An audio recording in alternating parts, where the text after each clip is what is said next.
Hello everyone, my name is Jaswinder Kaur. I welcome you all on Only Selection World. Today we are here to discuss very important topic that is about those who are appearing in civil services and also those who are not appearing in civil services. As you all know that exam of APFC is on 2nd of July. तो अभी हमने ये समझना है कि जो CDS का exam हमारा हुआ अप्रैल में और इसी के साथ साथ जो हमारा एग्जाम होने वाला है प्रीलिम्स का that is in May, in the month of May and 28th of May को आपका ये एग्जाम है। अब इसमें से कुछ एस्पिरेंट्स ऐसे हैं जो सिविल सर्विसेज के एग्जाम में अपीयर करने वाले हैं और कुछ एस्पिरेंट्स ऐसे हैं जो सिविल सर्विसेज के एग्जाम में अपीयर नहीं करने वाले हैं और दोनों के लिए ही बातें रहेंगी अलग, स्ट्रैटेजी रहेगी अलग, वही हमें समझना है आज के वीडियो में। So let's begin with those who are appearing in civil services exam, वो एस्पिरेंट्स जो सिविल सर्विसेज के एग्जाम में अपीयर करने वाले हैं उन्हें क्या करना है 28th ऑफ मई के बाद 28th ऑफ मई तक आपको बिल्कुल 28th ऑफ मई तक आपको बिल्कुल कंसंट्रेटेड रह करके तैयारी करनी है अपने सिविल सर्विसेज के एग्जाम की। And all the very best to you all from us for this exam. Stay connected with this, that means आपने पूरा का पूरा फोकस सिविल सर्विसेज पे लगाना है, सारा कनेक्शन आपका इसी पर होना चाहिए। एंड इसके साथ हमने बात करनी है 28 मई को हो गया आपका सिविल सर्विसेज का exam.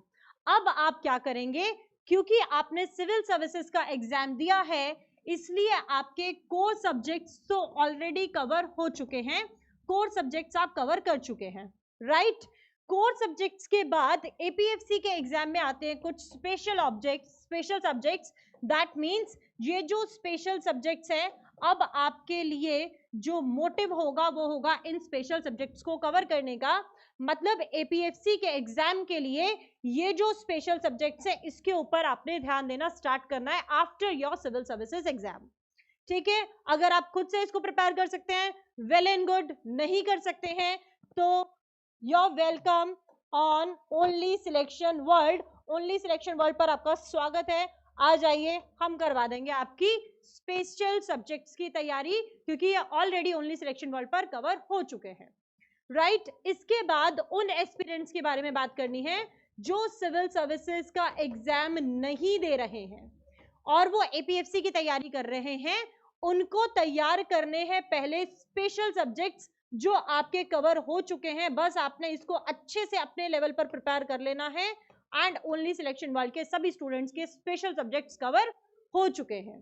That means your first priority will be special subjects and second priority will be core subjects जो आपके सिविल सर्विसेज में भी आते हैं। इसीलिए हमने कहा कि कोर सब्जेक्ट्स पहले ही सिविल सर्विसेज वालों के हो चुके होंगे, राइट। तो ये दो बातें हो गई कि आपको किस तरीके से प्रिपरेशन करनी है।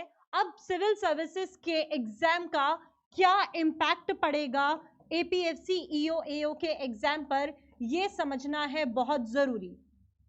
अभी जो भी आपके सीडीएस के एग्जाम हुए, ऑल्सो जो आपके सिविल सर्विसेज के एग्जाम होंगे, ये होंगे deciding factor for APFC and EOAO. APFC EOAO के लिए डिसाइडिंग फैक्टर रहेगा सीडीएस एंड सिविल सर्विसेज का एग्जाम। ये पता चलेगा कि यूपीएससी किस मूड में चल रही है, किस तरीके से क्वेश्चन प्रिपेयर किए जा रहे हैं। यहीं से आपको अपनी स्ट्रैटेजी में चेंज लाना होगा।